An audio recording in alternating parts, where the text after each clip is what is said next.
করছে, আমার পাটা কেমন জানি লাগছে, আমার কষ্ট হচ্ছে। এ কি হলো? আমার মেয়ের পায়ে এ কি অবস্থা?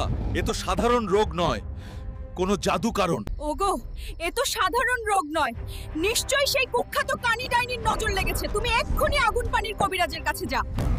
হাল্ক, তোমার মেয়ের ওপর কানি ডাইনির মাশরুম অভিশাপ পড়েছে। এর কারণ হলো ডাইনির কালা জাদু। সূর্যাস্তের আগে যদি ডাইনির গলার মণিমালা ছিঁড়ে না আনতে পারো, তবে তোমার মেয়ে পুরোটা মাশরুমে ঢেকে পাথরে পরিণত হবে।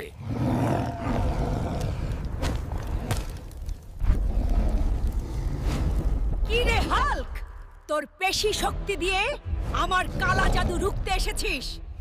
তোর মেয়ে আর বাঁচবে না, তুই আমার কিচ্ছু করতে পারবি না। নে, ধর, আমার জাদুকরি বাঁশগুলো তোকে টুকরো টুকরো করে ফেলবে। তোকে আমি শেষ করব। আমার শক্তির কাছে কিছুই না, তুই ভুল করছিস ডাইনি। এই বিষাক্ত ধোঁয়া তোর সব শক্তি শুষে নেবে সবুজ দানব।